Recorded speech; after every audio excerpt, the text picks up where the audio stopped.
Welcome back to What Arty Noobs for General Disturbance. This is the 105 leFH18B2, the French Tier 5 Premium SPG, and we're located on the north spawn of Malinovka. And the name of the commander is Elirox. Now, what can I tell you? It's got a 105mm gun, it's a light field howitzer, German gun, French tank. Good combination though, because the tank was a very tough one. It's a heavy tank, and so it's not advisable to ever ram this tank if you happen to be in a light tank, because you will come off worse. Okay, he's moving off into the bushes.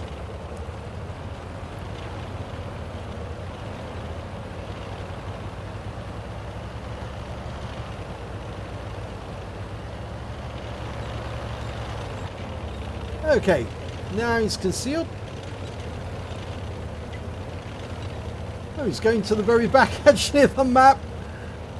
Yep, there's the wall.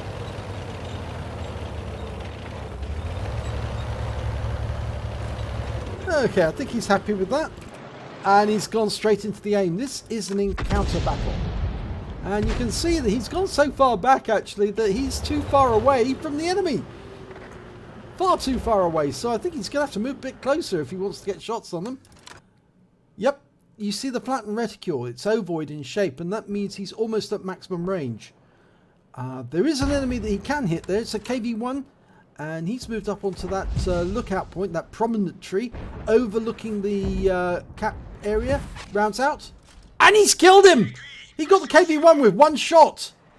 We don't know how much damage he did, because obviously it was a one-shot kill, and he was unspotted at the time, but that P-43 is out of range. There is a Panzer IV-H that he can hit though, and he's dialing in his aim. Almost ready. Rounds out. No, he didn't hit it. It's obviously somewhere behind those trees, but he can't spot it at the moment. He's firing where he thinks it might be, and he got a hit this time. He definitely hit the Panzer IV-H. No explosion means that he definitely hit the target. And he hit him again! Okay, he's going for another shot. Rounds out again. And this time there was an explosion, so if the target was there, it moved away. Okay, so he's going to have to move a little bit closer to the enemy, otherwise he's not going to hit them. Plus, of course, the Crusaders turned up in the south. Now, he's within range easily, and he is a bit of a threat to Elirox. Okay, he's trying to dial in on it. It's moving quite quickly. Of course, the Crusader was quite a fast little medium tank, and he's jinxing from side to side. He knows that he's coming up on Arty, and he doesn't want to get hit. And that round's going to fall to one side. But the closer he gets, the easier it gets to get a more accurate shot on him. Okay, round out. This time he got him. 332 hit points. He got too close, and he managed to take him out the game. Now, he's moved a little bit closer to the ones up the mountain, and we've got an Oni, that's a tier 7 Japanese super heavy, and he's in partnership with a Panther and an M4A3E2. And well, he got a hit there on the Panther, going for the M4A3E2, and he's got a hit there, 83 hit points. Well, these two mediums, if they stick together, he's going to do an awful lot of damage to them. Works out where the Panther's going, fires around in, gets a hit on his engine bay. 109 hit points that time. Okay, he's dialed in, rounds out. It's going to hit the ground. Yeah, it did. I kind of expected that to hit the ground that time, but the Panther is tracked, so he can fire on him and kill him this time. And the round hit the wreck after he'd been killed, but he certainly would have claimed the kill. Elirox would have had a third kill there if he'd managed to get it in time. P-43 fires a round in, gets 129 hit point hit. He's moving. It's an Italian tier 5 medium. Dialed in, round out. It's going to miss. Yep. You can tell usually if the vehicle moves away from the actual aim point after you fire, chances are you're not going to get the target. And that one fell behind him. Now, P-43 bids going up the hill. That's the tier 6 Italian medium. Fires around in where it's anticipated to go, and it goes long. And right, we've got a Leo there next to the wreck of that Oni that was taken out earlier. Fires around into P-43. This time it falls short. Okay, he's dialing in. This time he should get it. Round out. Oh! Well, he would have hit it. The round did hit the tank, but the tank had already been killed before his round arrived. Okay, fires around at the M4 and hits the wreck of the Panther. He's dialed in on the M4A3. Rounds out. This time he should get a splash. He's tracked it. This time he can get a hit. Round out. And he does. He's dialing in for another shot. Round out. No, misses this time. The M4 realises the danger he's in. Now he's trying to get down as quickly as he can, but he's now been tracked again. And this time 49 hit points, but he's wiped out immediately afterwards, so he picks up damage assist. He's got 7 rounds of HE left, 10 rounds of heat. Now that could be a very expensive battle because there are still 5 enemy out there. He needs to get those kills. He's only got two kills so far. Trouble is, with only 7 rounds of ammo and 5 enemy tanks, it's more than likely he's going to use up most of the HE rounds and then eat into those heat rounds. And those heat rounds are rather expensive. Now he's aiming for the midway point. Got a P43 around there somewhere. And here we got a T1 Heavy. So he's dialing in, fires around prematurely. It goes long. But he killed the P43 with a blind shot. The P43 wasn't spotted, but the round went in and hit him. And that one's fallen short, going for the T1 Heavy. Fires another one in. And this time he hits the T1 Heavy. Dialing in. And it falls short. This time he's firing heat rounds. These are expensive. They don't really make a huge explosion, but if they hit the target, they will do a lot of damage. And it looks like T1 Heavy's moved away. So he's reloading HE. And somebody is in the cap, and a tree went down over the other side of the map. So that sort of indicates that there's somebody over there. But he fires an HE round in anyway. Not really aimed. Now, I think that was a bit inadvisable because he needs those rounds. He's only got 11 rounds of ammo left. He's got 4 enemy to kill. Now, he hasn't got eyes on the cap at the moment, but the Leo is going down. He's just firing blindly at where he thinks the enemy might be. That sometimes does work, and it's likely that the enemy will be behind that rock, but that round hit the rock instead. And he's wasting the HE rounds at the moment. He needs to keep them. He's fired another round in wildly. He's now down to 1 round of HE and 7 rounds of heat. So he needs to make these count. He's got 3 kills. 3 enemy tanks left. Oh, we just lost the Leo. Now that's going to be a problem.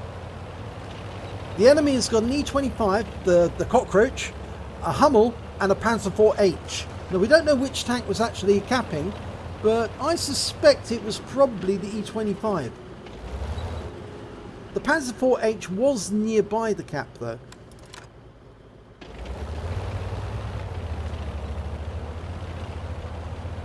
Now the one good thing about the 105 leFH18B2 is it's got a 390 meter view range. That means if he sits behind this rock, he should be able to see into the cap area and spot any enemy tank that happens to be there, unless of course they're concealed beneath a ridgeline or behind a rock. Now somebody is in the cap, but he can't see. So he must be below a ridgeline. So he might have to get a bit closer. And that is going to make him vulnerable. Oh my god, he took a blind kill on the E25 who was hiding behind the rock, but outside the cap area. Now, how did he know that that tank was going to be there? There was no destruction, but he worked it out and fired a round in, and wow. Now, he said he gave it away. There may have been some destruction there, I don't know, but it didn't appear to be any. But we'll take his word for it, and we'll look at the video later. But he took him out the game just like that with 1 shot, and that was the heat round. At least I think it was the heat round, or was it the... No, I think it was the HE round actually who hit him. He was in and out without me spotting him, so he had to be there because... Yes, and we can see the heat round, the Hummel, and he's taken out with 1 heat round. Enough damage from 1 round to do the trick. Now, there is only one enemy tank left, and that is the Panzer IV-H. So it was the E25 that was actually in the cap, not the Panzer IV-H. But the Panzer IV-H was last seen in grid square F7. So he might still be coming over to the cap. Or he might be waiting in ambush for somebody to go into the cap so he can start firing at them. Well, the IKV is making his way around the northeast corner of the map at the moment. So if the Panzer IV-H stays where he is in that grid square, F7, or if he is somewhere else, then the IKV might find him and kill him. But I'm anticipating that Panzer IV-H is going to try and make it to the cap, because there isn't long left, and this is an encounter battle, and it does take at least 3.5 minutes to cap in an encounter. So you need to take that into mind, bear that in mind, because if you're waiting for the enemy to move into the cap and you fail to move in and the enemy runs away, you will be settling for a draw. So you need to think about moving into the cap soon. The Hummel's going in.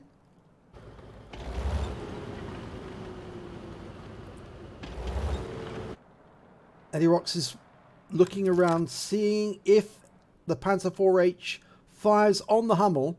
We'll see him, because the Hummel should be able to report the shot before he's killed, or if he's killed. And then we can return fire.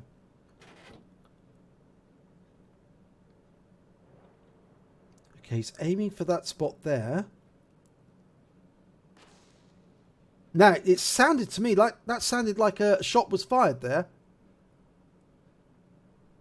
I thought I heard a round hitting armor and bouncing off.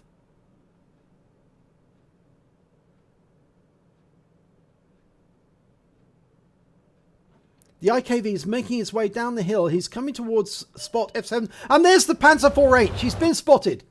Okay, we're dialing in on the Panzer IV-H. We need to make this accurate, because it needs to hit the Panzer IV-H to be a direct... Oh, he hit him! But it didn't penetrate. And he's taken out the IKV. Round out. Oh, we got him with one shot there! Right into the side, 176 hit points, wins the game, 6 kills, Top Gun, and he has the pleasure of victory. So let's have a look at the end of battle stats. It's an ace tanker for Elirox in the 105 leFH18B2, the Fifi La Pew Pew. He also picked up a bruiser medal for getting at least 5 critical hits, crew incapacitations or module damage, and he got a Top Gun for getting at least 6 kills in that battle. So let's have a look at the team score. Well, he didn't get the highest amount of damage. That actually went to the Leo. He managed 1,978 hit points of damage. Elirox managed 1,925, so a little way behind. The highest the enemy could get was the Hummel with 1,402. Our IKV managed 1,420. When it came to kills, it was Elirox who managed to get the highest number. He got 6, double the score of the Leo, and 50% more than the Hummel on the enemy team, who got 4. And when it came to base XP, again, it was Elirox who got 1,048, enough for an ace tanker, followed by the Leo with 991, and the Panzer IV-H with 644. So let's have a look at detail. Well, he fired 38 rounds, he got 15 direct hits, 13 penetration, 4 splash, damage of 1,925 hit points, all at more than 300 meters. He hit 9 of the enemy, that's 3/5 of the enemy team, and killed 6 of the enemy, 2/5 of the enemy team. He also did damage assistance of 54 hit points. On a standard account, he earned 31,279 credits. But ammunition resupply did mean resupplying a lot of heat ammo, and the heat ammo is very expensive. And after renewing his consumables as well, he actually ended up with a loss of 1,817 credits for that battle. But he did pick up 1 bond for the Top Gun. He also earned 1,048 base XP, times 2 for the first victory of the day, 279 XP for this being a premium vehicle, and he had a personal reserves bonus for 100% going at the same time, so he took away 3,423 experience points altogether. And yes, he did very nicely with those blind shots, and especially killing the E25 was absolutely amazing. He said he was going in and out of the cap at the time, and I can actually believe that. If he was going in and out but he couldn't see him, he probably was hiding behind a rock or below a ridgeline, and he correctly worked out that he was actually behind the rock, not the ridgeline, and fired the round in, and it works. So congratulations, Elirox. Good battle. Win 8 of 6717 Super Unicum Standard. So if you enjoyed that replay, please give it a like and do subscribe to our channel, and hopefully it'll be your replay that I'll be featuring in the next video.